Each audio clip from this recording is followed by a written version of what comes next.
Poker's legendary champions, next-generation stars, and tireless ambassadors of the game, sharing their wisdom and guiding your journey to high achievement on the green felt. This is Chasing Poker Greatness with your host, Brad Wilson. Well, hello there, friendo, and welcome to another episode of the Chasing Poker Greatness podcast. As always, this is your host, the founder of ChasingPokerGreatness.com, Coach Brad Wilson.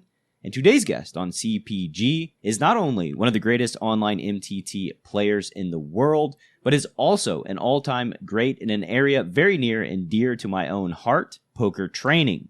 Benjamin BenCB789 Rolle is the founder of Raise Your Edge, where his flagship product tournament Masterclass has become the gold standard in MTT training and has helped countless poker players, including past CPG guest and one of the top poker streamers in the world, Matthew Staples, realize their full tournament potential. He's also pretty good at poker too, with past successes on the green felt, including taking down the 25K Sunday Million Super High Roller on GGPoker just a few weeks ago for almost $400,000, scooping the GGPoker Super Millions for $424,000, and winning the gargantuan 2016 102K buy-in World Championship of Online Poker Super High Roller for over $1.1 million after making a deal with his friend, wunderkind, and past CPG guest, Fedor Holz. Oh yeah, both he and Raise Your Edge have also recently become members of Team PokerStars. In today's episode with the great BenCB789, you're going to learn Ben's origin story into the world of poker, his surprising driving force in launching Raise Your Edge, hint it wasn't about money, why he's recently decided to get into the esports business, and much, much more. So now, without any further ado, I bring to you one of the human beings who pop into my head when I think of poker greatness, the one and only Benjamin BenCB789 Rolle.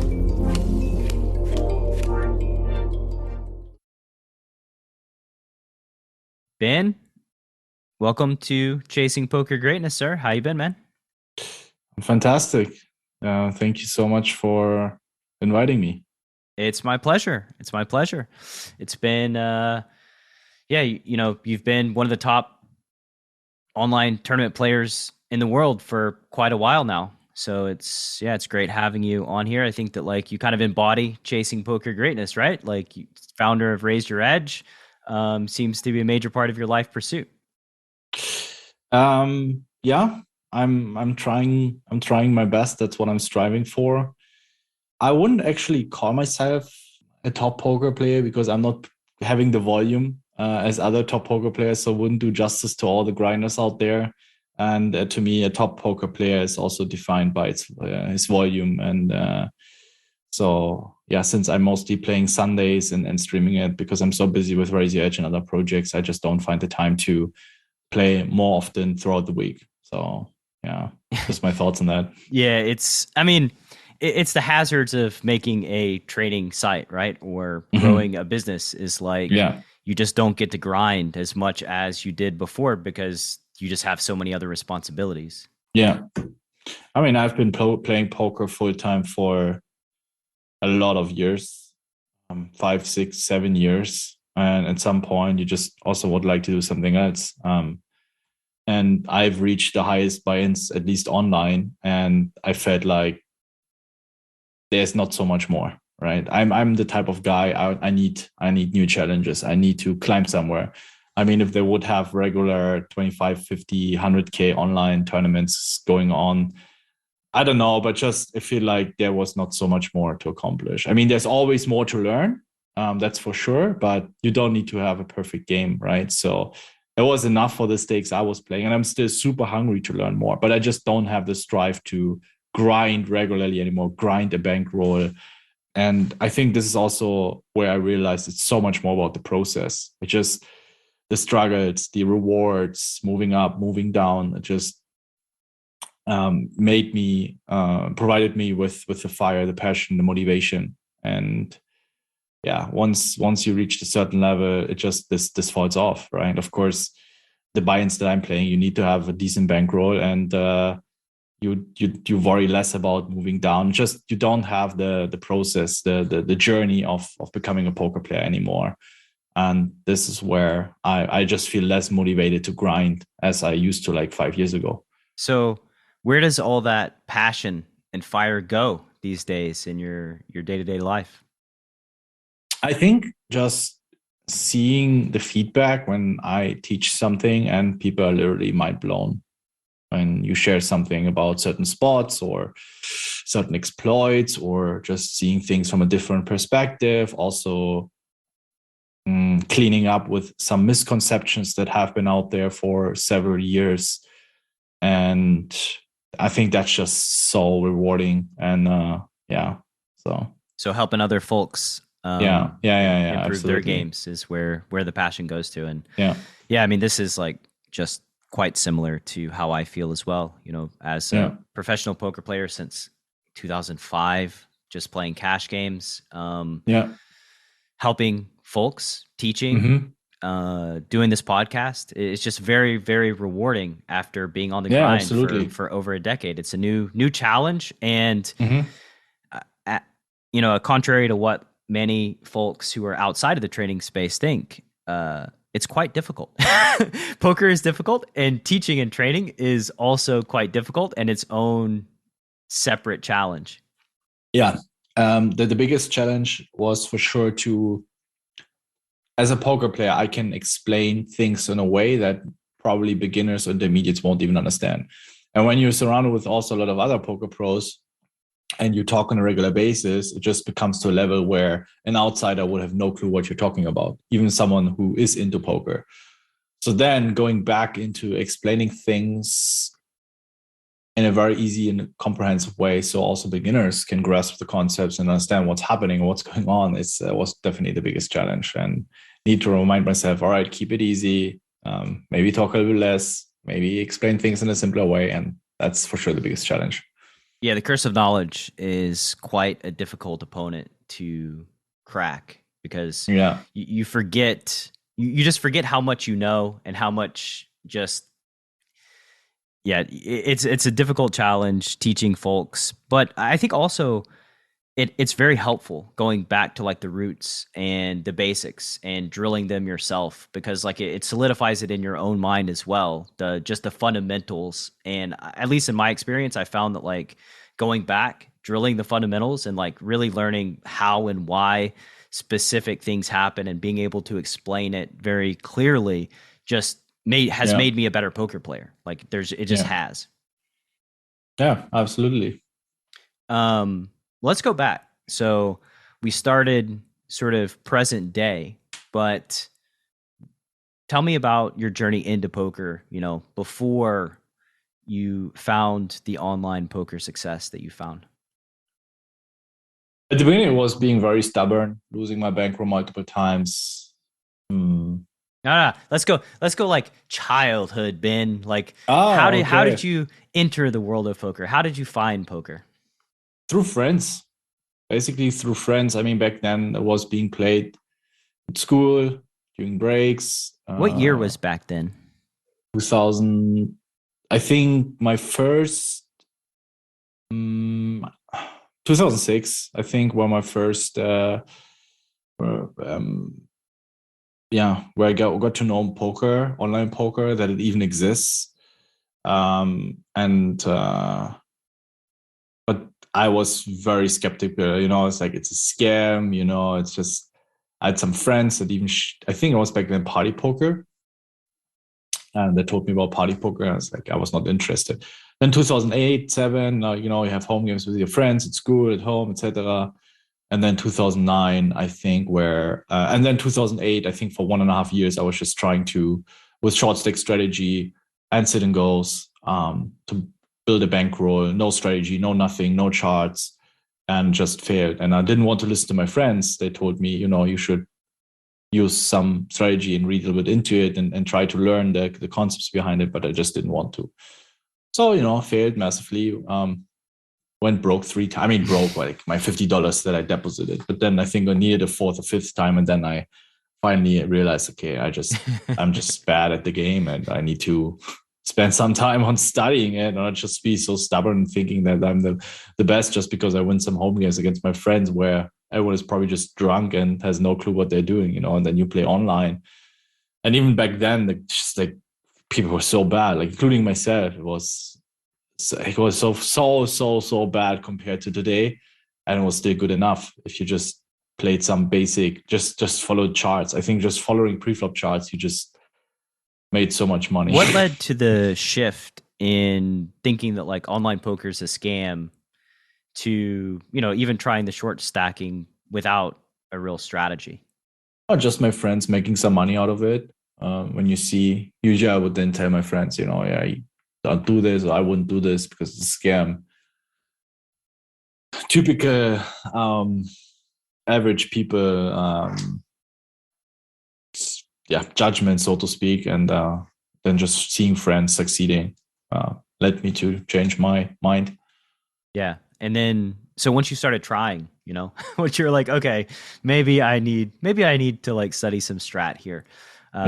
Tell me about your progression from that point on. It was just grinding charts. It was just grind. Like it was at the beginning. It took a couple of weeks to get into it, but then I was just constantly. I wasn't even putting a lot of time in post flop, if I remember. I think it was just raise, c-bet, raise, c-bet, raise, c-bet, raise, c-bet, and if you have a good hand, bet big and try to get the money in. That's pretty much it. Which I think even today is super important. I didn't even know what to do on turns. I didn't even know how to bluff. I had no clue. I remember a conversation I had with a friend of mine who 1 year later, I started playing professionally. And I was telling him, yeah, I'm struggling with a bit on a downswing. I started seriously playing. I started on $1 sitting goals. Then I moved up to $2, then $5, then $7.50s, I think, $10. Maybe around like $7.50, $10. I was a bit stuck, had a bit of downswing. And he asked me, do you also barrel turns? I'm like, what the fuck? What do you want from me? It's just a second barrel as a bluff on turns, which is something I would never do. Bro, I'm raising pre-flop and c-betting the flop. Like, what are you asking me to do? You want me to bet the turn too? That's madness. Yeah, no, for value, of course, but it's like, yeah, maybe because it was just like you were just playing your hand. It was enough. It was totally enough, and I think even then further, like I was so bad at post flop. Everyone, especially in sitting goals in tournament, especially sitting goals, just the level of post flop play was insane. And even on mid stake sitting goals, I remember there was not even bluff 3-betting going on. You were literally arrested and then being sent to prison if you were bluff 3-betting pre-flop. So that was just something. You had your charts, you would 3-bet queens plus from middle position. You would 3-bet tens plus from the button. You would 3-bet or go in with 8s, 9s and 3-bet or whatever kind of charts you had, which is super linear approach. Like polarizing shit didn't even exist. You would play your hand strength. Blockers didn't even exist. Like, well, they existed. We just didn't know about them. yeah, of course, exactly. It was a crazy times. Tell me, you mentioned you went pro a year after. What was your life like? When you went to school growing up, like what was your aspiration career-wise? Mm-hmm.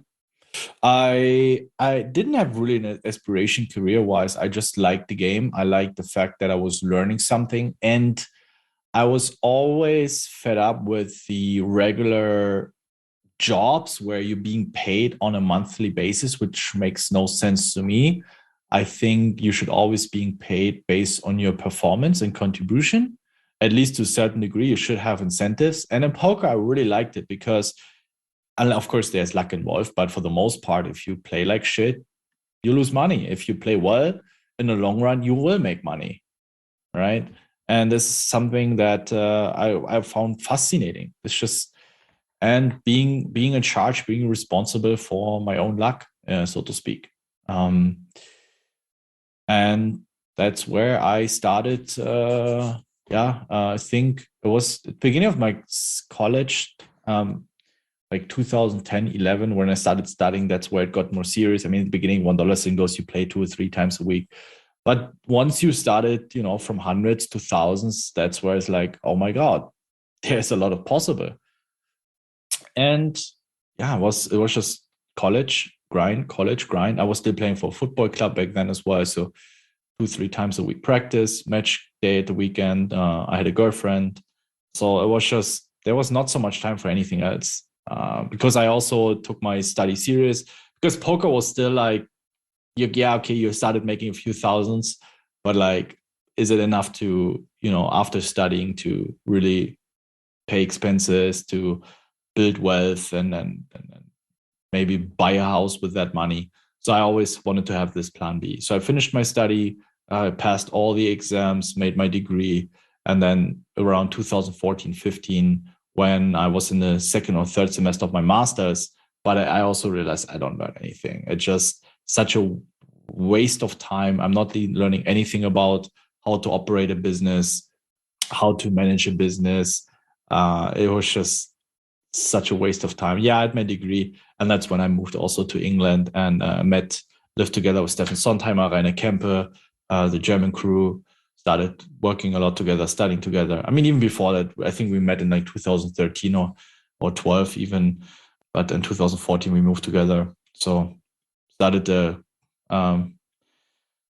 living together with grinders, and yeah, that was massively beneficial when you surround yourself with other poker players who have similar goals. Just you watch out for each other, you support each other when things are not going so well, you kick each other's asses, and that was the best thing I could ever do. Yeah, you have like basically a private coach 24 hours a day. Like you all have private coaches. You're all coaching each other at the same time. Yeah. Tell me about you playing football and any takeaways from just being a competitor that you believe helped you as it relates to your poker journey. Yeah. I mean, when you play football, even if it was during the youth, it was already even though I was third, I think I started playing football when I was 6 or 7 for a club in Germany, Energie Cottbus. I don't know if you've heard of them. They used to play Bundesliga back then. They played second league, moved up to first league. So the entire club, the entire infrastructure was led in a very professional way, because when the first team is playing basically Premier League level in Germany, everything is driven to a way that the youth is coming up and essentially replacing the pros at some point. So you had a lot of practices, a lot of trainings, summer camps, preparation camps. So I learned to be disciplined, which was super important. I realized, like, without training, without discipline, especially if you compete already in a high level, like, I mean, it was not paid, not professional, but for that level, being 14, 15, it was the highest level in my area, at least, or in the city, or maybe even on a state level, the highest you could play. And you, like, if you're out for 2 weeks, you just fall behind so much. And yeah, also ego. I had huge ego problems. I mean, that's just something, if I look back, I would do so many things differently. But, you're 14, 15, 16. You don't think like that. And also that in those team games, you are very much dependent on so many other variables. Your coach, your teammates. If you just have a coach that doesn't like you, no chance. I had coaches that liked me, I had coaches that didn't like me. And you could see that even though I would put in the exact same amount of effort, with some coaches, you do better, with some coaches, you don't. It's just how it is. If they have a certain philosophy of playing the game, then, or maybe they don't like you for whatever reason. I mean, they're supposed to be very neutral, but you could just see that you still have it in the highest levels today, that there are fights, there are heated arguments between player and coaches, or certain resentful remarks after a player left towards a coach. Yeah. And this is where poker really fascinated me, because it's just up to me. I'm not dependent on a coach. I'm not dependent on a teammate. I build my own poker buddies. I can choose who I want to study with and who not.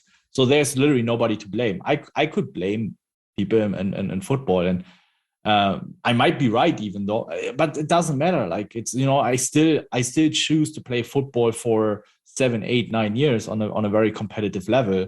So at the end of the day, it was still, I'm the only one to blame. I knew what was going on. I could have stopped any day. It's like, all right, but I signed up for it, right? And it's the same in poker with luck. People complaining about bad beats. Well, you idiot, you sign up for it, then don't play it. Yeah, you've brought this upon yourself. Yeah. I think it's probably just, it's human nature to connect with certain people in different ways, even as just a poker coach, I think we have students that we favor more than other students just because for whatever reason, they just resonate more deeply with us as human beings. Yeah. Some emails that I get, people asking for private coachings, just the way they write the email, I just don't like them. Like there's just nothing bad about it. What can you do? It's the most normal human emotion that you like certain people and you don't like certain people. And I'm not just making this for the money. And I know the student wouldn't get as much value out of it. So I don't know. I can't take students right now, whatever. But of course, I'm not going to write them, hey, I don't like you. But you just get the vibe, someone the way he writes. It's like, nah, that wouldn't be a match. Or usually I do a first hour or just a 10, 15-minute chat. And if it turns out, listen, like, I'm not going to be the right guy for you. Yeah. And it's quite important too, because like the student coach relationship is a two-way street. Yeah. And like, you really have to enjoy working with the person that you're taking on as a student. Else, I mean, just a lot of things kind of fall apart. Like 100%. You don't coach at the level that you're capable of. You don't care at the level that you should or that the student desires or needs. It's just really tough. And yeah, I think it's very important to filter out the folks that don't automatically resonate with you as a coach, just kind of straight away. And the reality is like just different human beings connect with different people. And that's just the reality, right? It's like there's nothing wrong with you. It's just this doesn't work, and there's somebody out there that it will work with. So find them, right? I think also very important to find a good coach is someone who can literally tell you to fuck off. If there's a coach, because then he does it because he enjoys working with people. If he tells you, listen, like it's not meant to be, I simply don't feel like the chemistry. I remember I had one coach that I was working with. It was not a poker coach. It was like some sort of self-development business coach, and who I really wanted to work with here in Vienna. And we had a call, and it's great vibes. He knew where I was coming from. He could help me with my problems. So then we made a follow-up meeting, and we scheduled for like a random day, whatever, Friday. And the week before I called him, said, listen, I need to postpone. I need to fly to Berlin. And he said, sure. One time I postponed, but the second time I won't do it. There's just simply too many time wasters out there. I have a very, very tough schedule. If you want to postpone a second time, it's all right. If you have other priorities in your life, I only want to work with people right now that see this as one of the highest priorities. I know shit can happen always. It's a one-time thing. And first I was like, who the fuck do you think you are? My ego was hurt. Why would you even consider rejecting me? But after a couple of hours, I was like, that's good, man. That's great, because he's not just doing it for the money. He doesn't need to coach me. There are unfortunately too many coaches. I mean, at the beginning, if you build your career, you probably take on more students, and later on, you're going to be picking the cherries, and you're going to be more selective. And this is how it's supposed to be. And I just realized, all right, he's doing it because he's enjoying doing it. And he takes the coach-student relationship very, very important. I had coaches who I realized throughout the session, I wished I was not so experienced. They would step in and say, listen, let's stop it. Yeah, it removes the thought of possible like manipulation, right? I think that it increases the level of trust in the relationship, which ultimately those kinds of relationships are just built on trust. That's all they can be built on from both sides. Yeah. Let's speaking of coaching, going back to you launching Raise Your Edge, what led to the launch of Raise Your Edge, and what year did you launch? Publicly, it was launched. I mean, incorporating it officially in the registry, company books, etc.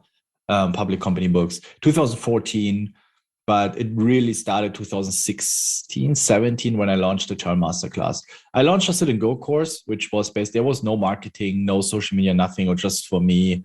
At the beginning, I wanted to just have an information page because I got a lot of requests back then for Sit and Goes. There was not really Sit and Go content. And it spread the word that I'm offering Sit and Go coachings. And I got so many requests and I was tired of explaining how it works, what they need. I just wanted to have an information page.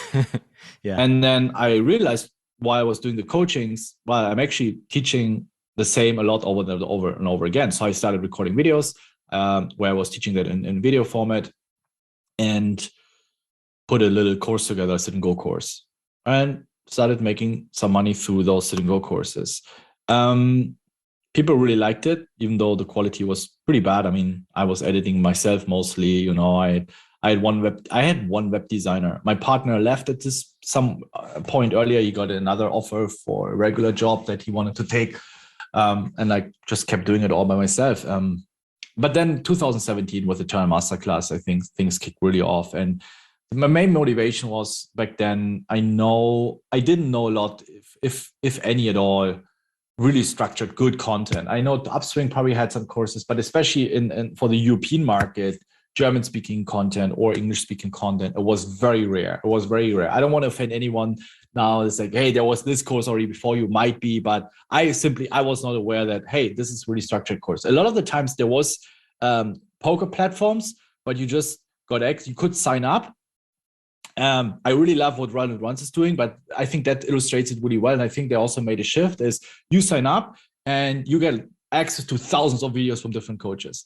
But it's really hard. Where do you start? What do you watch? What should you prioritize, right? It's still great content. And I just wanted to do it a different way where I basically tell them, okay, start here, A, B, C, D, and finish there. So a bit more structured.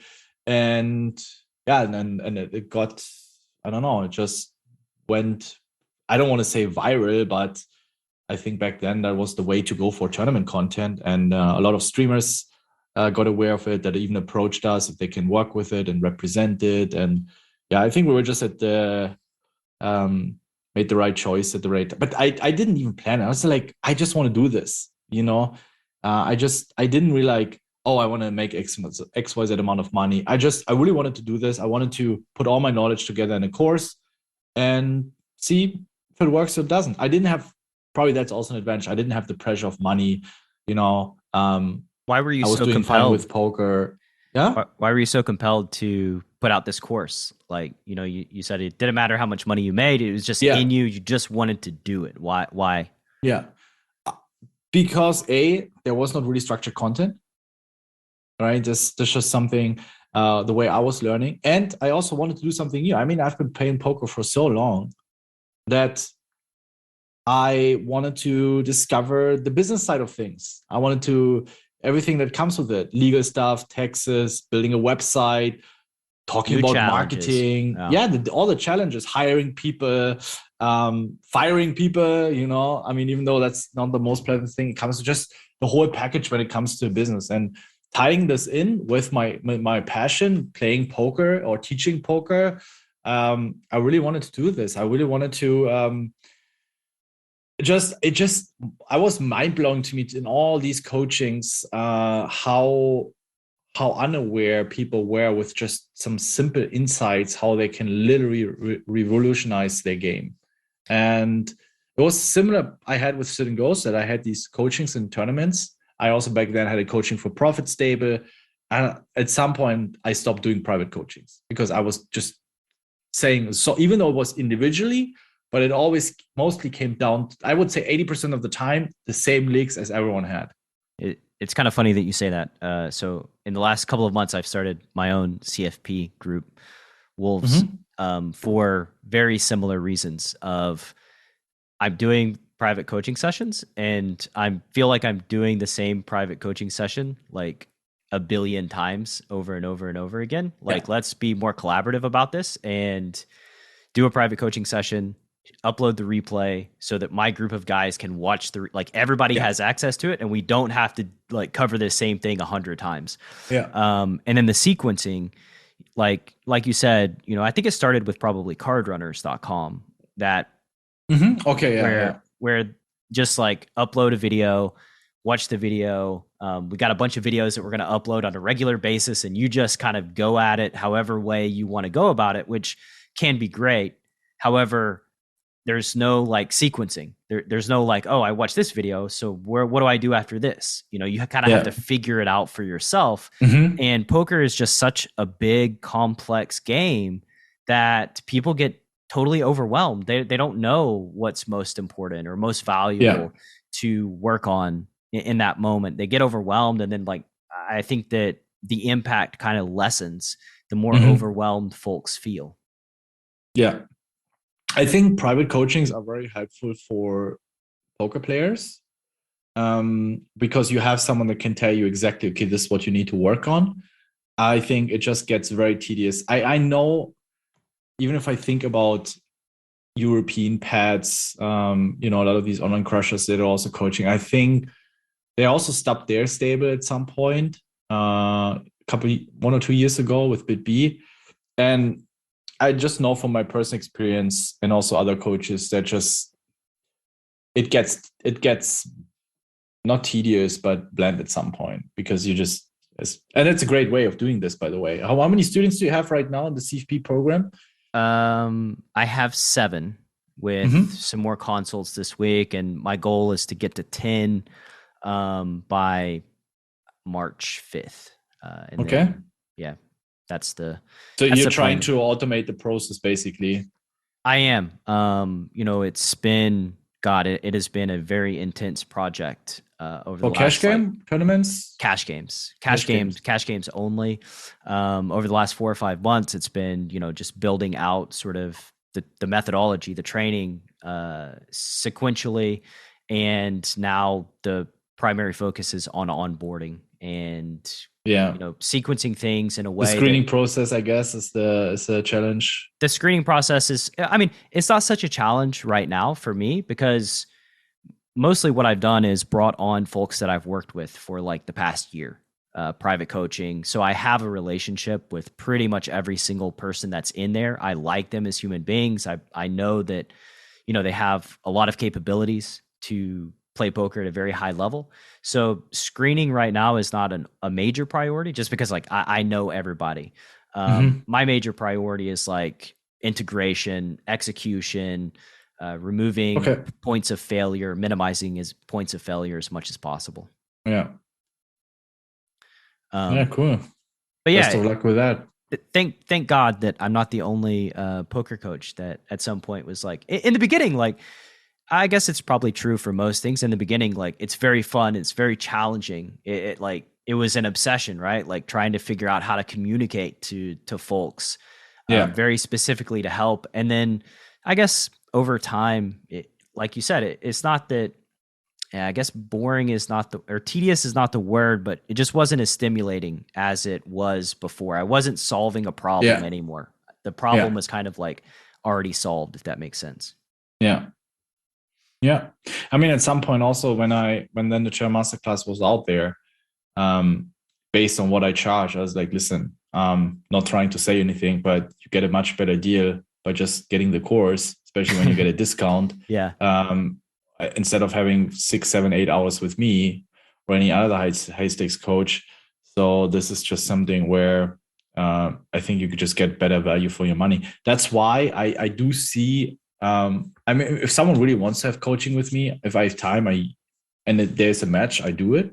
But I mostly focus on like high stakes players who really want to fine tune their game, where you really need to look into, okay, what can we do? Because and this is something I enjoy. This is something I truly enjoy, because I've been setting very high standards for myself, and I always try to find small edges. So, and something I can enjoy, I believe I can also contribute or deliver value to the student, who then can excel his game and make the money back that he has investing multiple times. And that's the only time where I really would strive as a coach. With already established professionals, could also be mid stakes, but should already be established. And usually, like, I would say for the most part, if someone is new to the game or really needs to work on the fundamentals, I usually reject because I just don't enjoy it. Like maybe it will change. It wouldn't be fair to the student. Yeah, I do the same thing. Well, I did the same thing when I was doing the private coaching. Like you have a consult and somebody's just not at a stage in their poker journey. And like I have other courses like pre-flop boot camp that just focuses specifically on like the fundamentals of strong pre-flop play when they're playing cash game. And like, don't pay me $800 so that I can just tell you like, yo, you're messing up pre-flop. Like this is a 3-bet. Don't flat from the small blind, or, you know, just some of those things, you know. It's like buy pre-flop boot camp, go through the course. And, you know, we'll have another conversation like after that. But I mean, don't pay me $800 when you can pay like $300 and get a course that solves a lot of the things that we will inevitably talk about over our 4 hours together. Yeah. You've survived pre-flop boot camp. You've shot the fish in a barrel. Now, prepare yourself for the feeding frenzy. A comprehensive strategy for gutting every fish in your player pool.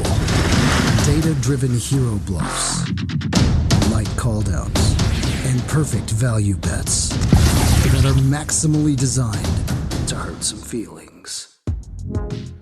Feeding Frenzy. Available now at chasingpokergreatness.com/feeding frenzy.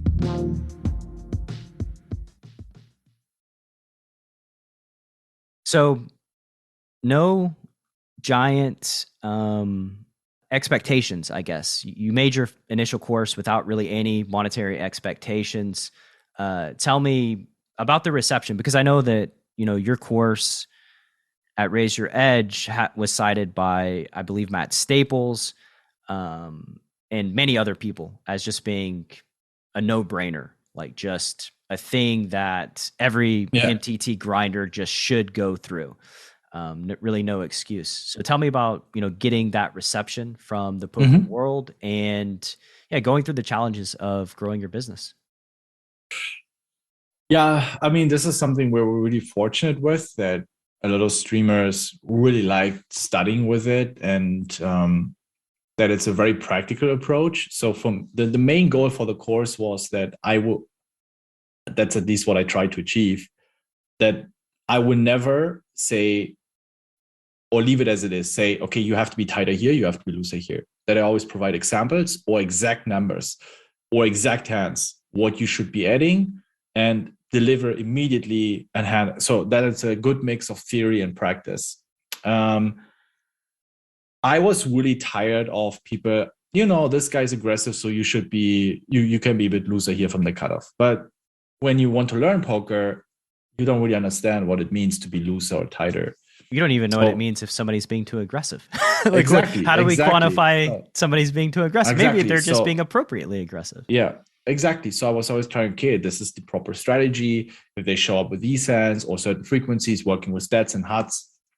I try to show them thresholds. So if someone is above it, that means he's looser and he's probably three-betting these hands.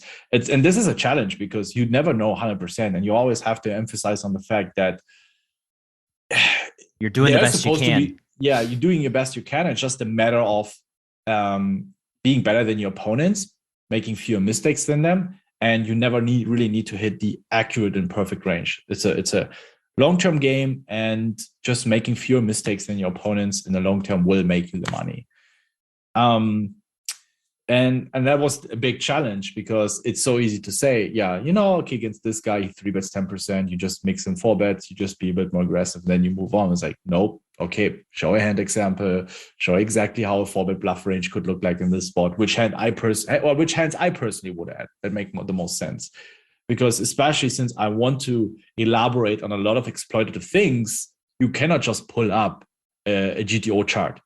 Because we're talking about exploitative poker. We're talking about poker, how it works in real life. So I need to sit down, maybe do some calculations, which hands are the most profitable to call or to raise or to fold or whatever, and then to come up with hands that I do believe, based on my experience, based on my research, will work the best. Whether it's for pre-flop ranges, entire course, all of the ranges, I have been literally sitting down, doing a lot of HRC calcs, adjusting my opponent's ranges, see, okay, what is the new output that I get? What does perform well against the real 3-betting range and not GTO 3-betting ranges, which are far off reality. And then basically created all those charts. And that was the biggest challenge. And I think it was also one of the reasons why it has been so well received from a lot of the streamers, because they understand that, they play low and mid stakes and it's not GTO poker out there. And yeah, we have received heat that our ranges are not GTO, but I've never claimed this. And I never want to put GTO ranges in a $1,200 course. It is a lot of money. And it was basically also, when I made this course, I was like, I'm not going to sell it for cheap. If nobody buys it, fine. I don't care. Right. That's like what I actually mean with, I don't have any pressure, because I know I'm going to put a lot of value in there. It's going to help people.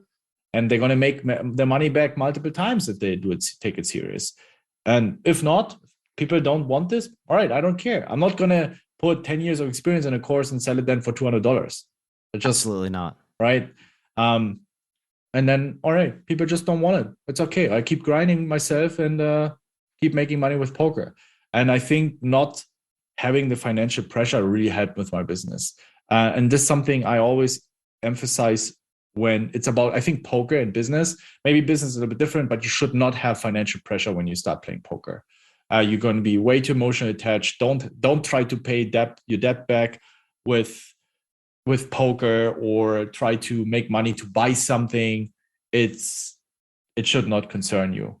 If you can take 1K from your savings, and the moment you deposit it, see it as gone. This is lost money. This is the benefit of being older and more mature. I have to 100%. Yeah, I know.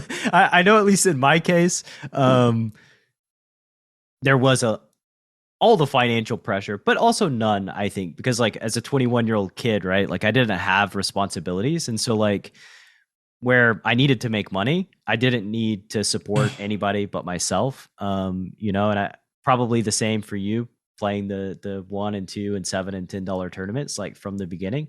And I just think that's like, it just depends on your life situation as it relates to how old you are, what you need to earn. But it is very difficult when you're trying to count on making money playing poker in a game with just a lot of variance, where just even the best players are going to lose, and like they're going to have big downswings. And if you have no way to, stabilize your bankroll, then you're just heading for a world of trouble. Yeah. What does it mean? You said you were in some financial pressure. What was the situation for you? Like, were you living on your own, or to what extent you had? I needed to make money. So you really relied on the income through poker? Absolutely. Yeah. Okay. So I was 19 years old, and I just told this story on Thinking Poker, but I was 19 and a friend traveled through town. I was working as a server at Applebee's. Like I had, which is, I don't know if they have Applebee's in Germany, but just like a lowish level restaurant, waiting tables. And I had no idea what I wanted to do with my life, honestly. Like nothing made sense. Nothing pulled me in. I just couldn't figure it out. And he came through town, and we talked about poker. And basically from there, he was already like grinding on, I think he was grinding on party poker back then. But yeah, it was like 2004-ish. And I just saved up like $3,000 or $4,000 and moved 10 hours away and just said, I'm going to play poker. Like, this is what I'm going to do with my life. So yeah, I didn't have a job in Florida. It was only poker, which was quite stressful. And very fortunately for me, I luck boxed like a 4th place on party poker, like one of the 200K nightlies for like 15K, which was quite a relief. And yeah, so ever since that point in time, like poker, well, I guess until the last couple of years running the business, was just like my sole source of income as a human being. What would have happened if you would not have been that 15K, or let's just say if you would have not made a substantial amount of money to I would have secure your life expenses, well, what would have been the worst case scenario in that situation? I drive back home and start my job again and save up more money, you know? So, but that's exactly what I mean with, yes, you had financial pressure, but you haven't really. And this is what I mean, that a lot of That's true. players, their worst case, they start playing poker, and if it doesn't work out, their entire life falls apart. yes. Right? Especially when they have families, they start gambling with their savings. And that's what I mean, where that's basically your last final lifeline. And this is just not going to work out. And this, I mean, I also had a friend here who, he was debating for months and months, should I try this? Like, listen, like, save up some money that you have for a year, take some for the bankroll, and try for a year going full time. What if you fail? Well, I could go back to my old job. You see, like, and you could maybe crash on a friend's couch or move back to your parents for a few months, which was all options. So that's the worst case. Versus it works out and living the ultimate freedom. Today he's traveling the world. So it's, you have a lot of these stories, and I think I don't mean like financial pressure, because even according to your definition, I also then had financial pressure. Like, sure. I was studying poker, playing poker was my only income, so I had this financial pressure. But even if I go broke, it's like, all right, I start a regular job. It's like, and the most important thing is because when you have this financial pressure, it's just so much is on the line that you then start making dumb decisions where you start borrowing money or taking money that you're not supposed to take, and then just trying to win it back, playing higher stakes, neglecting bankroll management. And this is just where you start making idiotic decisions that can really harm your life. And unfortunately, I get these messages a lot where people are like, yeah, I fucked it up and I should have listened and proper bankroll management and not played under this pressure. I always say, get your shit together first, and then you can play poker. I agree 100%. And that's like a number one red flag for me when I was doing the private coaching consults, is like, what is your life situation? Are you have a family and you're planning on quitting your job to play poker, but you have no record of winning, and you want my help? Like, sorry, man, this is not this is not a good fit, right? Because it's just way too much risk when you have all of those responsibilities. It's just absolutely, it's irresponsible. It's not a thing that you should do. Yeah, 100% agree. And I think it's similar with business, and that was a huge advantage for me, that I just didn't have this even less than with poker at the beginning. I mean, listen, like, there's probably billions of people that had worse. I wasn't born in rich. I was just average working family, I would say, maybe a little bit better than the average person.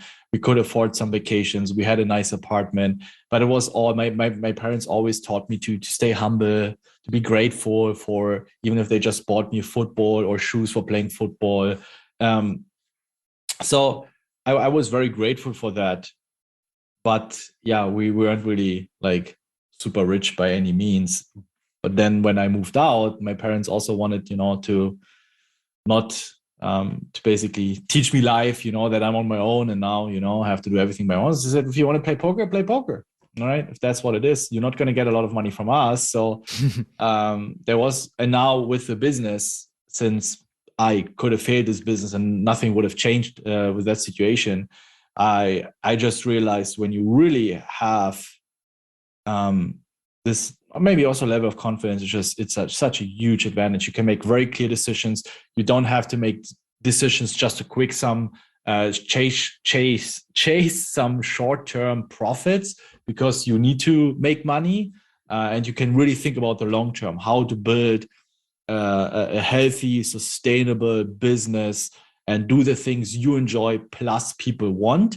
For me, the ultimate equation of success and making money. Then it's not, for me personally, I don't believe in this follow your passion bullshit.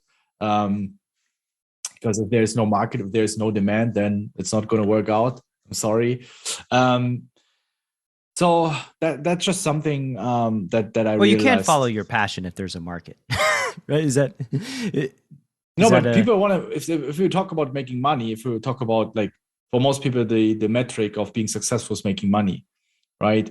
And just follow your passion, right? But if there's no demand, you're not going to make money. Maybe you create a new market where there will be demand because you solve a problem. But good luck with becoming a chess pro today. Just creating your own market is not a thing that is advisable. That is like the hardest way to go about. Absolutely. I'm just saying it's possible, but it's incredibly difficult. But if you just think about it, why have been people so successful in making money? Yes, they followed their passion, doing what they love. I think it's super important. But also on the same side, there was interest for that. There was interest for your service. I mean, even chess today has actually gotten quite popular. But like 5-6 years ago, before what was the next Netflix show called? Queen's Gambit. Becoming a chess pro, even if you're one of the best, you barely make any money. If you're not like top 3, top 5, if you compare that to other industries or sports where just being top 30, top 50, top 200 in your country, you can also mirror this for any other kind of industry and business. I see it, people approaching me with projects and business ideas, and I'm like, it's just meant to fail. It's your passion. It's good for you that you enjoy this, but people don't want it. Yeah. You basically need to be very secure if you're going to just do something because you want to do it, in your life. If your passion is mixed games and you want to open up a mixed game poker school, good luck with that and having 2 students per month. It's just, hey, I've had at least 8 mixed game guests on the show. There's at least 8 people out there. No, it's great. I love mixed games, but just, building an empire, building a business. Again, if your goal is also to make a substantial amount of money, if maybe just making a little bit of money, then it's a different equation. I'm just, what is being shared on social media. Hey, just follow your passion, everything. You want to be rich. There's one part, 50% of the equation missing, in my opinion.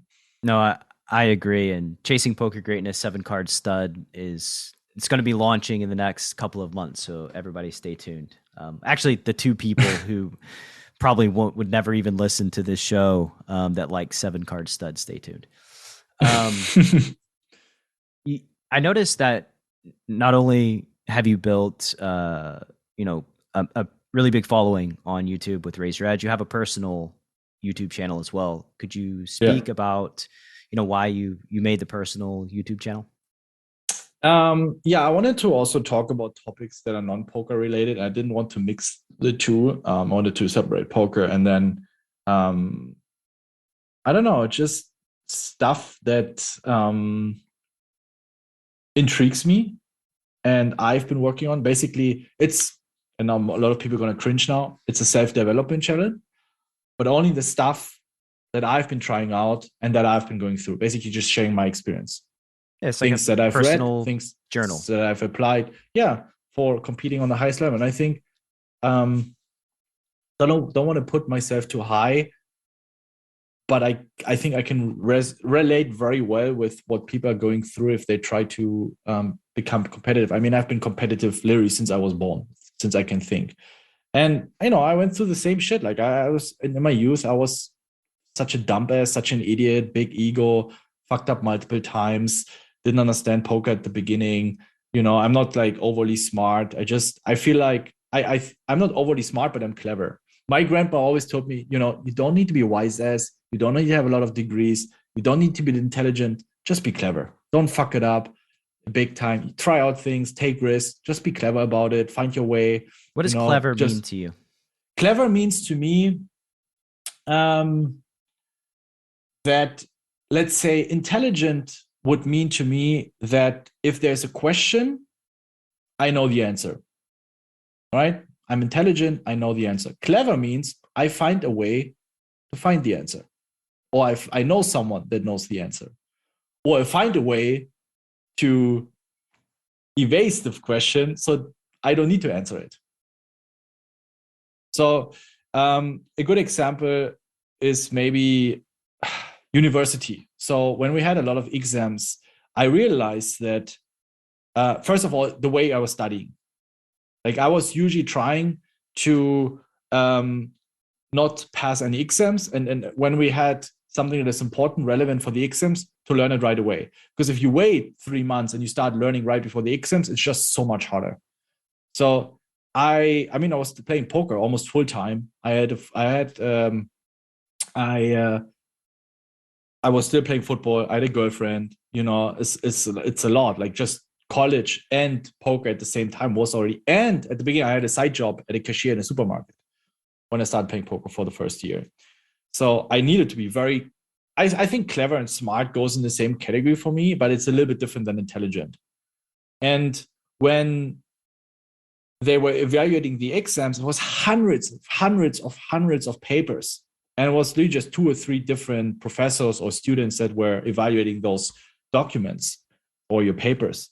And I knew they need to fuck it up. And basically, not many. Sometimes for some of the exams, it was just me that one you still got your evaluation. I was like, I feel like here and there that could have been interpreted a different way or saw a mistake, and I went back to them, and very often I would get a better grade because they overlooked something, but most students were too lazy for that. So there's just one example. And also the way I was studying, I just tried, okay, I didn't have as many time as others that were studying full-time, that were just daddy's son and studying. I didn't have so much time. I barely went on any parties in university, so I had my priorities, but I still needed to be clever and smart about my time. That's basically how I distinguish being clever, being smart with being intelligent. And as it relates to your poker journey and cleverness, what do you think was the most clever thing you did, like sort of after you exited the beginning of your career? I think surrounding myself with very like-minded people. You don't need to be intelligent to do that. If you're intelligent, if you're overly intelligent, you can probably figure out all the shit by yourself, but I'm not. So I need to have people I can learn from, but I also can share my own experience, my own knowledge with. To be fair, maybe you could figure everything out by yourself, but it takes a lot longer. Yeah, it would take me an enormous amount of effort. Long time. And I suspected that would be your answer, but I just wanted to hammer it home for the listener, that surrounding yourself with people who are immersed and have a similar goal is just, I can't really overstate how valuable it is to your progression. Mm-hmm. Yeah. And that's why I also think, for example, with your coaching for profit program, the value not only comes from your coachings and what you learn, but also just having other people in the program that you can connect with. That's massive value. And most people heavily underestimate this. And it's unbelievable how many messages I get. And people asking, Ben, I don't have anyone. I'm on my own. Like, can you coach me? Or where do I find poker friends? Or where can I connect with people? I'm like, dude, are we living in 1950, 20 years before the internet? Haven't you heard of forums? Haven't you heard of Discords? Haven't you heard of these programs where you can meet? And a lot of the times it's you can sign up for very little money or even for free. Like our Discord is for free. Forums are for free. It's so easy. It has never been easier to connect with like-minded people. You can just tweet, like you can connect with pretty much anybody that you want to just on Twitter, right? And like everybody has communities and Discords. Like there are places where these human beings congregate. Go congregate with them and just join the conversation. That's really what it boils down to. Yeah, absolutely. And you mentioned something there too that like I couldn't agree more with, is the value of the other members of the CFP in communicating with each other, meeting with each other, using one another as a resource, is just massive for the members of that group. And it's something that like I'm constantly, guys, throw up a Zoom meeting. Like when you're going to review your pots bigger than like 10 big blinds, like review them together, talk about things together. Like if you're building out like a presentation on conceptualizing strategies, like talk with the other wolves who are in the group and communicate, like, what are you both working on, and help one another, because it's so invaluable. Like it's just so important. And it's such an easy resource for those guys to take advantage of. Yeah, absolutely. All right. So let's move to some lightning round questions here. All right. So when you think about joy in your career playing cards, what's the first memory that comes to mind? Probably winning my first SCOOP title in Canada for like 200K or something. at this point in time, I transited from sit and goes to tournaments. And yeah, also the fact that we were with a group of poker players with Fedor Holz, Steffen Sontheimer, Rainer Kempe, Koray Aldemir. Was Koray with us there?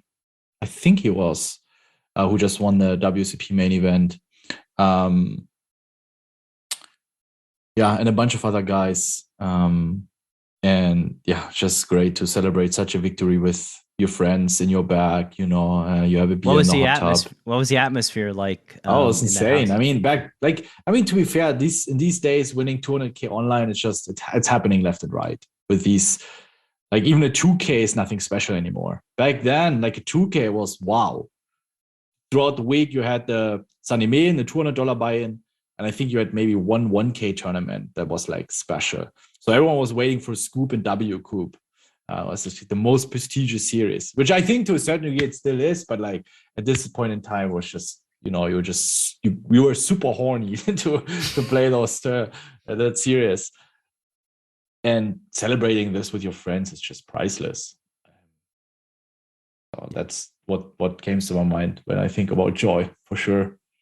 So the opposite question, when you think about pain in your poker career, what's the first memory that comes to mind? 2012, I think I had a stretch for 1.5 years just running terribly below EV incident goals. It was almost half a year. I was on the verge of quitting. I had great friends supporting me. I was still break even throughout the year and making money through Rakeback. I was running, I think 300, 400, 500 buy-ins below EV. I also made a YouTube video on that.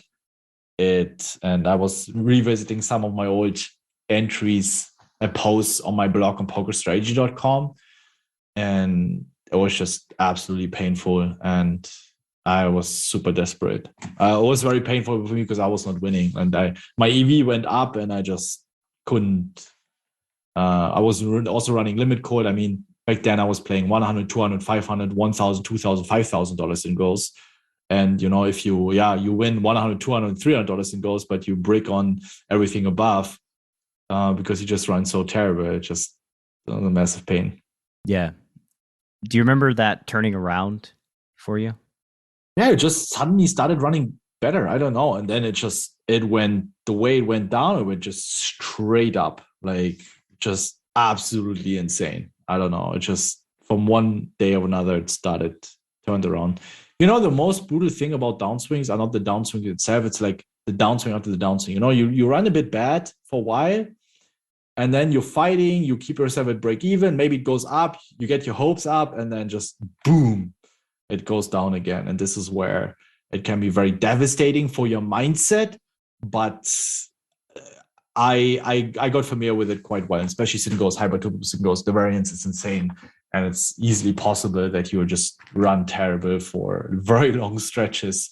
So this is just something where then, I don't know, at some point I was just running so much better. And I think it was in around 2013, also 2014, then winning in tournaments as well, where things started going much better.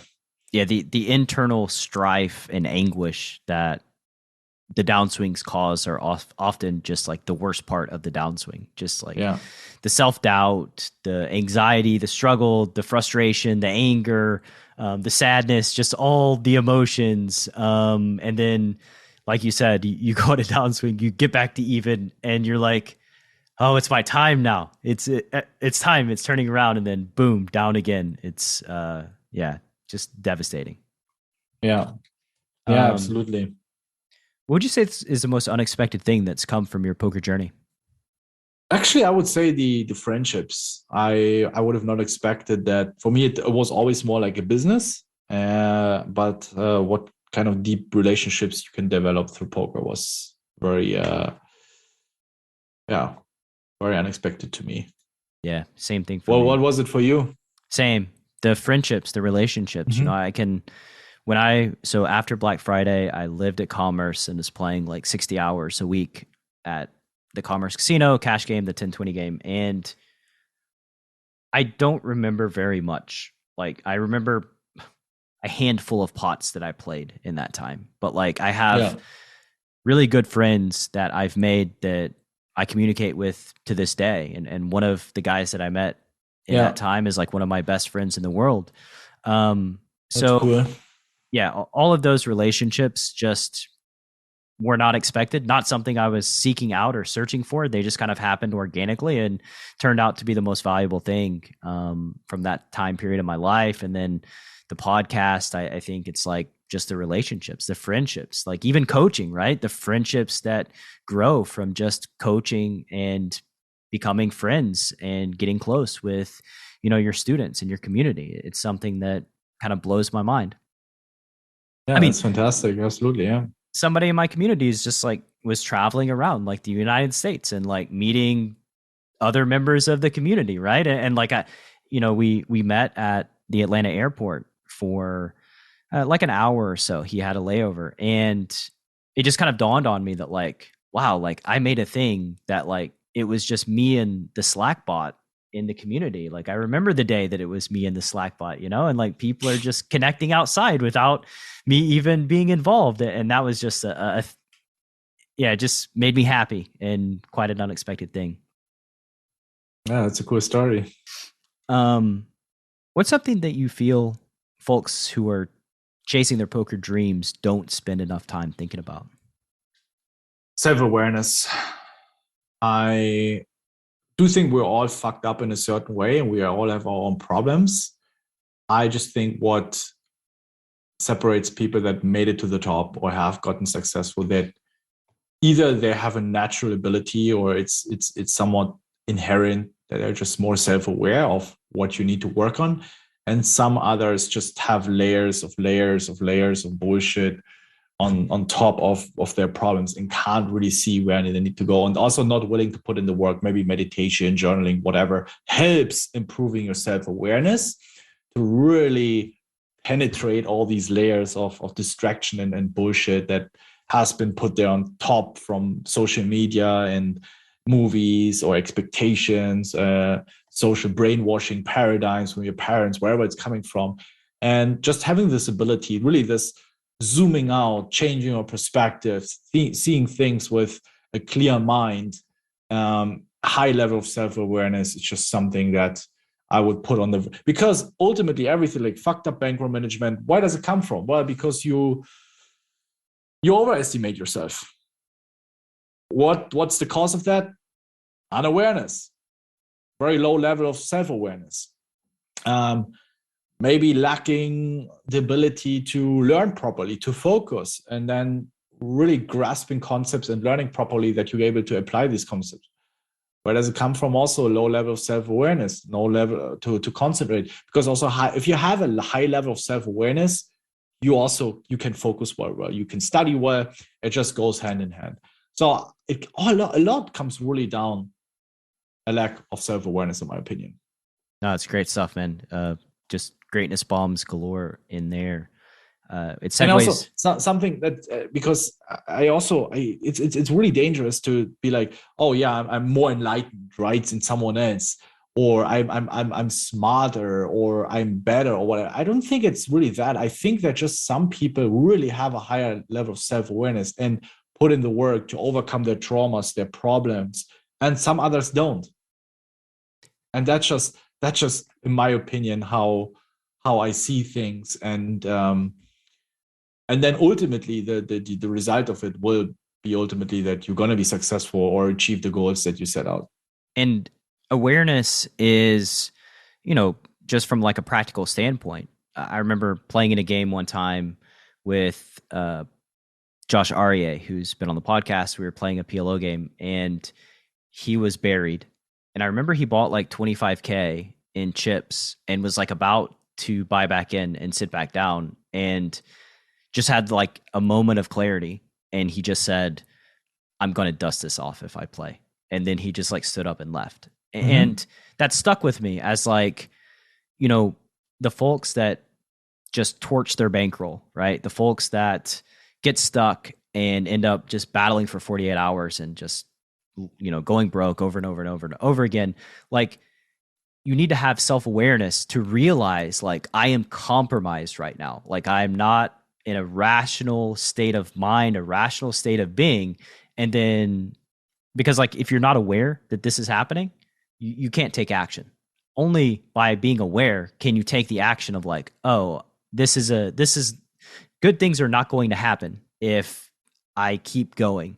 So I need to like collect myself and regroup, you know? But just so tactically, you have to be aware. And I think that like it comes at major decision points in your poker sessions as well. Like you can be biased or influenced by some sort of inner emotion that causes you to make subpar decisions. And like if you have no awareness that like that part of your body is pinging you to do something that is not gonna end well, you can't correct that either. So like yeah you're absolutely right.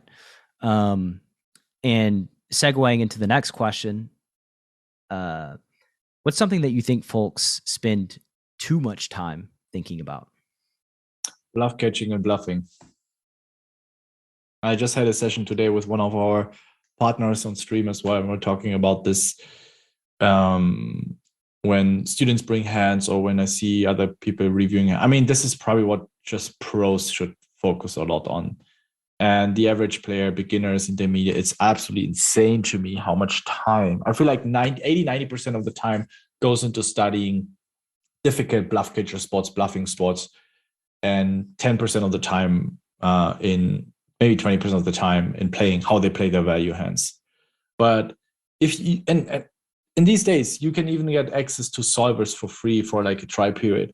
And if you would just watch and see how much profit, how many BB you generate from your value hands versus your bluffs and bluff catchers, it's astonishing to me that most people don't reverse it and focus 70, 80% of playing their value hands properly, because you can generate all win rates of 50, 60, 70, 80 big blinds per hand when you have a good hand versus 0.8 big blinds with a bluff or bluff catcher. So what do you think? What determines your win rate? To play your value hands properly or to play your bluffs properly? If you skip a bluff or two, if you maybe make a tight laydown and you don't find the proper call on, it's not going to cost your win rate as much as if you fuck it up with your value hands. If you bet half pot instead of pot and you miss 15 big blinds on the turn, if you don't find that thin value bet on the river that can bring you 20, 30, 40 big blinds, that's insane for your win rate.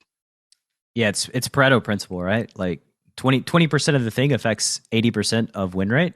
And so focus on the 20%, right? And most of win rate is generated from maximizing value. And yeah, it's just for sure. Could not agree more that like first thing is maximize your good hands. Like when you have good hands, you need to maximize value. Yeah. What's some common poker advice you hear that you completely disagree with? If we call the turn, we have to call the river. That's the worst cringe. And then something like, we invested already 1/3 of our stack. We can't fold anymore for pre-flop situations. If you want to 3-bet with your 20 big blinds or min raising, if you min raise with 10 big blinds, we can't fold anymore. Like I've seen and heard so many advice, so just like, oh my God, that's just so terrible. I can't really comment on 10 big blind poker. I don't know. I have no idea what to do. If I have to raise with 10, even 9, even 8 big blinds, it's definitely possible.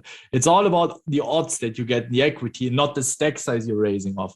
At some point, you reach a threshold where you have to call your entire range. Maybe it's 6.7 big blinds or whatever. But this is because the odds we get and not the stack size we raise with in the first place. And 10 big blinds, if you raise ace-2s off or 9 big blinds, and someone jumps on you, you fold. You're not committed. You don't get the right price to call it off, and that's what matters. So what most people don't understand. Yeah, and as it relates to like saying calling the turn, always calling the river, it's like sometimes they don't bet the river every time, right? And like if they just under bluff, then calling the river doesn't make much sense, right? Yeah, absolutely, yeah. And also the rivers can change everything. Like, yeah, we're not at the river yet, right? Like we don't have the data point of what the river is going to bring.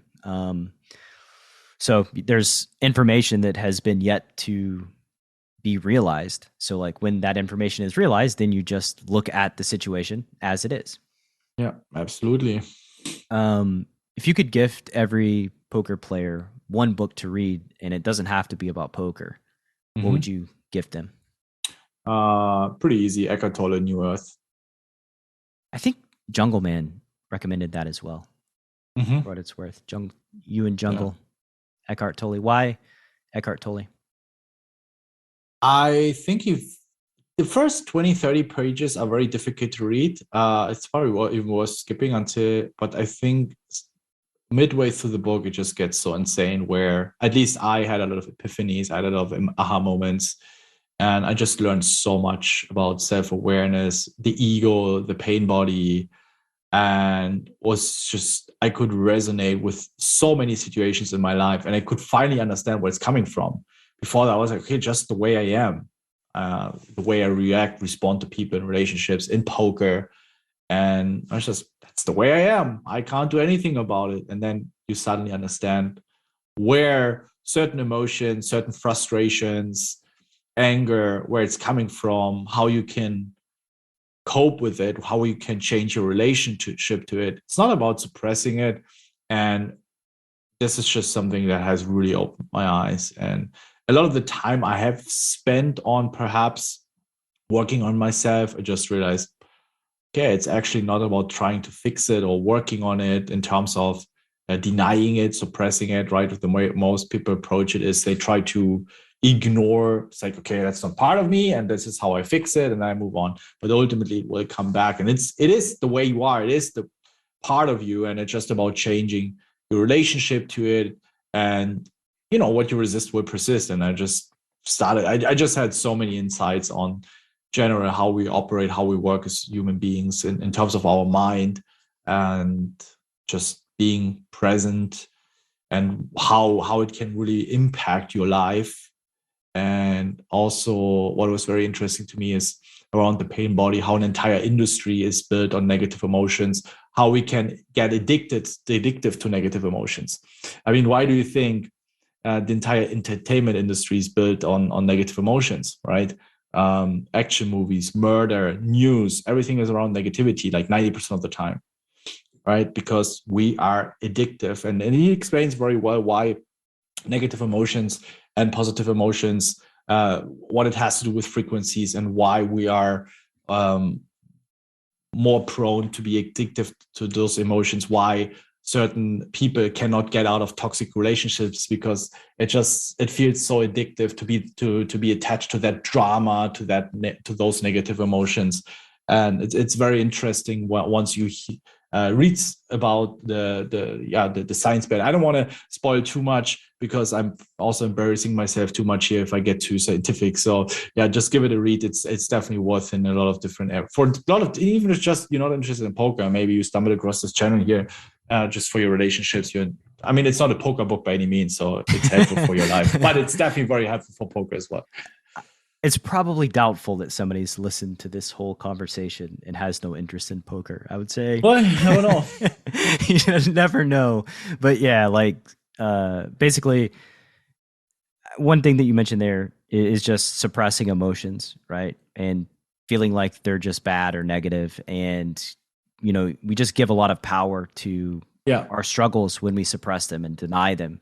And the reality is we just need to be aware that they're there, and then work, and then go start at that point and then go from there. But never try to you just can't switch off emotions. We are biologically emotional creatures. You can't just, even as poker players, right? You can't just become a machine because you are a human being. And thank God for that, right? Because else we would experience no joy or pain either way. Yeah, absolutely. If you could wave a magic wand and change one thing about poker, what would it be? Sorry, can you repeat that, please? If you could wave a magic wand and change one thing about poker, what is a magic wand? Like, is it like a wish or? Yeah, you rub the genie lamp, and he gives you only one wish. What would you wish poker? For? Yeah. What is a magic wand? That's funny. It's tough to say. I mean, I wish it would have a way bigger audience. But I feel like it's more the result that needs to happen before that in order for this to happen, right? So, but if I would have had wish, I was like maybe 10 times the audience at poker. because it deserves it. It's an insane game. A lot of money is at stake. And the most obvious one would probably cut the rake in half. Less rake, more people playing the game. Yes. Things I can certainly get behind. If you could put up a billboard that every poker player has got to drive past on the way to the casino, what does your billboard say? Don't bluff Ben CB. What would you put on the billboard? I don't know. I'm not sure. It changes so often. I think like one that gets kind of repeated over and over, I think is just be kind, treat others with respect. I think like that's just a part of poker that, you know, when we talk about growing the game 10x and getting more people involved, a large part of that is having an environment that facilitates that. And yeah, that's true. Yeah. It includes just being kind to the people that you're playing against. You know, it is a competition and there are emotions, and it's okay to like express emotions, but calling people names, just making it a bad atmosphere, I just think there's really no place for that. And yeah, it's just something that if I could wave my magic wand, that's one of the things I would get rid of. That's a good one. Yeah. What's a project you're working on that's near and dear to your heart? Actually, right now, there are two projects that I'm really passionate about. One is poker, one is non-poker related. The poker related one is that we are developing a new tier for Paired, which is our study software, where you are basically getting to practice pre-flop ranges in early mid-stage of the tournament, ICM adjusted. ICM has a much bigger impact on pre-flop ranges than I think most people think. And it's incredibly hard to study because the sims are incredibly huge. If you consider the payout structures, it's like 300, 400, 500 players left. So yeah, you get to practice how ranges change from the beginning of the tournament up until the point that 50% of the field are busted, up until the point you reach the money bubble, practicing the money bubble, practicing final table ranges. Because as it turns out, GTO, just purely chip EV GTO ranges are not very useful for tournament poker. And yeah, this is a project now that we have been working on. We're importing a lot of ranges. I will create video content around. I think that's going to be a massive game changer for a lot of people once they discover, oh, wait, am I supposed to do this here? All right. And then the second project is esports. We're big in esports with Ascent Club. We just got Valorant World Champions. And yeah, this is just a project that is very exciting. Signing new teams, working with the players, just makes a lot of fun. What is your responsibility in the esports? I'm the founder and owner of Ascent Club. Before that, it used to be Razer Gaming. It was before we entered Valorant. With Riot, they're very they're prohibiting sponsors with a gambling background. So then we basically stopped Razer Gaming and started a new project, started a new company with Ascent Club. Why gaming? When I stopped playing football, I also was enjoying playing video games. I was playing video games myself professionally. I just love esports, and I think it's the future of competitive gaming. Not only esports, but also in comparison to any other regular sports. I think the way the next generations, it's just everything is going to be around smartphones, tablets, and yeah, I think not necessarily because of esports. I just really enjoy working with young, aspiring people. Awesome, man. Yeah, it's a lot of fun. It's a cool industry. I still love to play games myself, and I same I did with poker. I'm just trying to connect, my passion, my hobby, with something that looks very prosperous in the future, which is esports. Yeah, that sounds great. That's awesome. And I'm trying to follow my own rules, connect your passion with potential or with something that people want. And yeah. Going back to that first project, when do you anticipate launch? I want to get content out there as soon as possible. Probably around somewhere, maybe end of February, beginning of March, something, and that's in that range. Cool. So quite soon. Quite soon. Yeah. Yeah, so just one more question for you, and that's if the Chasing Poker Greatness listener wants to learn more about you on the World Wide Web, where can they find you? Twitter, BenCB, YouTube, Razer Edge. We also have a Twitter channel for Razer Edge, Instagram, Razer Edge, and BenCB. If you just type it in, you would very likely find us. We also recently released a free course. So if you want to get into tournament poker and you don't really know where to start, entirely for free, you can sign it up. You make your first steps in the world of studying poker, and you can see if it's something for you. And yeah, just learn concepts around pre-flop, post-flop, ICM, bankroll management. And it's basically the same what I did with the tournament in the Go course, because there's, again, also not really structured free content.